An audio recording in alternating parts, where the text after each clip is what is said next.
TNPSC மற்றும் UPSC போன்ற போட்டித் தேர்வுகளுக்கு தயாராகி கொண்டிருக்கும் விடாமுயற்சியாளர்களுக்கு வணக்கம். வாங்க இன்றைய வீடியோவிற்குள் செல்லலாம்.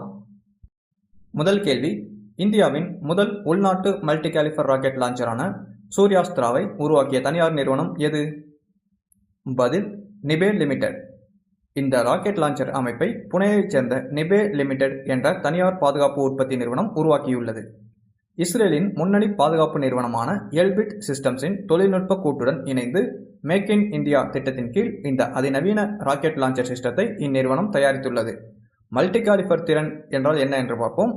ஒரே ஏவுதளத்தில், அதாவது ஒரே லான்ச்சரில் இருந்து பல்வேறு அளவுகள் மற்றும் திறன்களை கொண்ட பல வகையான ராக்கெட்டுகளையும் ஏவுகணைகளையும் மாற்றி மாற்றி செலுத்த முடியும். இதுதான் மல்டி கேலிபர் திறன் என்பது. இது 150 கிலோமீட்டர் மற்றும் 300 கிலோமீட்டர் தூரம் வரை உள்ள எதிரி இலக்குகளை துல்லியமாக தாக்கும் திறன் கொண்டது. ஒடிசாவின் சந்திப்பூர் சோதனை தளத்தில் நடத்தப்பட்ட சோதனைகளில் இதன் 150 கிலோமீட்டர் ராக்கெட் 1.5 மீட்டர் துல்லியத்திலும் 300 கிலோமீட்டர் ராக்கெட் 2 மீட்டர் துல்லியத்திலும் இலக்கை தாக்கி சாதனை படைத்துள்ளது. நம்ம கொடுக்குற இந்த விளக்கங்களை தவிர ஸ்லைட்ஸ்லையும் நிறைய முக்கியமான பாயிண்ட்ஸ்கள்லாம் மென்ஷன் பண்ணியிருக்கோம். ஸோ அதையும் நீங்கள் ஒரு தனியாக ஒரு நோட்டில் குறிப்பெடுத்துக்கோங்க, இல்லைனா ஸ்க்ரீன்ஷாட் எடுத்து வச்சுக்கோங்க.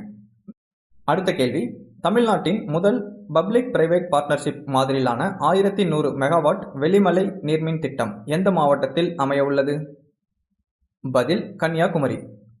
தமிழ்நாடு பசுமை எரிசக்தி கழகம் மூலம் இத்திட்டம் பொது தனியார் கூட்டு முயற்சியில் கட்டமைக்கப்பட உள்ளது. இதோட தொழில்நுட்பம் என்னன்னு பார்த்தீங்கன்னா, இது ஒரு பம்புடு ஸ்டோரேஜ் ஹைட்ரோ ப்ராஜெக்ட், அதாவது நீரேற்று மின் சேமிப்பு நிலையமாகும்.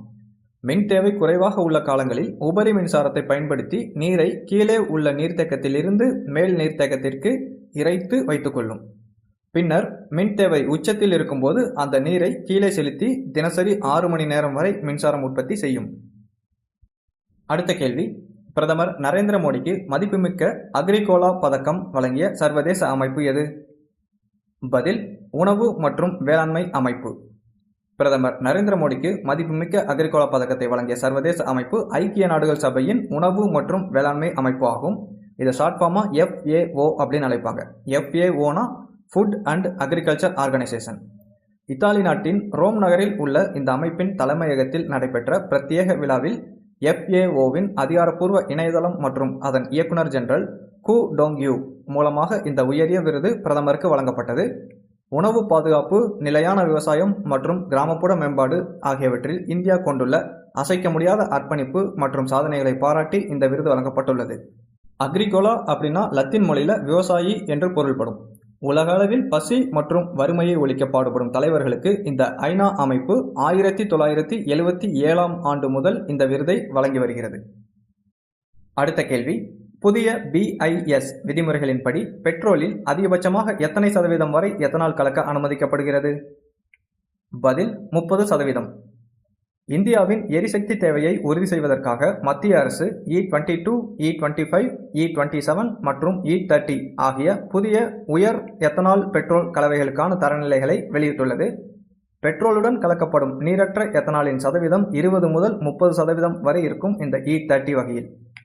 தற்போது நாடு முழுவதும் நடைமுறையில் உள்ள E20 எனும் 20% எத்தனால் கலப்பு விதிமுறைகளை தாண்டி எதிர்கால பயன்பாட்டிற்கான தொழில்நுட்ப அடிப்படையை இந்த புதிய BIS வழிகாட்டுதல்கள் உருவாக்குகின்றன. கச்சா எண்ணெய் இறக்குமதியை குறைப்பதும் உள்நாட்டு விவசாயிகளுக்கு ஆதரவளிப்பதும் இதன் முக்கிய நோக்கமாகும். அடுத்த கேள்வி, இந்தியா மற்றும் இத்தாலி நாடுகள் தங்களின் தூதரக உறவின் 80 ஆண்டுகளை குறிக்க எந்த ஆண்டை கலாச்சாரம் மற்றும் சுற்றுலா ஆண்டாக அறிவித்துள்ளன? பதில், 2027. இத்தாலி நாட்டு தலைநகர் ரோமிற்கு பயணம் மேற்கொண்டுள்ள இந்திய பிரதமர் நரேந்திர மோடி, அந்நாட்டு பிரதமர் ஜார்ஜியா மெலோனி ஆகியோர் நடத்திய இருதரப்பு பேச்சுவார்த்தையின் போது இந்த அதிகாரப்பூர்வ அறிவிப்பு வெளியிடப்பட்டது. இத்துடன் இரு நாடுகளின் கலாச்சார உறவை மேம்படுத்தும் விதமாக குஜராத்தில் உள்ள லோத்தல் தேசிய கடல்சார் பாரம்பரிய வளாகத்தை மேம்படுத்த இத்தாலி ஒத்துழைப்பது போன்ற பல்வேறு முக்கிய ஒப்பந்தங்களும் கையெழுத்தாகியுள்ளன. அடுத்த கேள்வி, சிங்கங்கள் மற்றும் சிறுத்தைகளின் பாதுகாப்பிற்காக தொடங்கப்பட்ட காடியா வனவிலங்கு சரணாலயம் எங்கு உள்ளது? பதில், மத்திய பிரதேசம். காடியா வனவிலங்கு சரணாலயம் என்பது மத்திய பிரதேசத்தில் உள்ள கன்கா புலிகள் காப்பகத்தின் ஒரு முக்கிய சுற்றுலா மற்றும் சஃபாரி மண்டலம் ஆகும். இது கன்கா தேசிய பூங்காவின் முக்கிய வனப்பகுதிக்குள் அமைந்திருக்கும் சஃபாரி நுழைவாயிலாகும். அடர்ந்த சால் மரக்காடுகள், மூங்கில் புதர்கள் மற்றும் பசுமையான புல்வெளிகளை கொண்டது. அடுத்த கேள்வி, இந்தியாவின் முதலாவது ஒருங்கிணைந்த 6G மற்றும் செயற்கைக்கோள் தகவல் தொடர்பு ஆராய்ச்சி மையம் எங்கு தொடங்கப்பட்டது? பதில் ஐஐடி மெட்ராஸ்.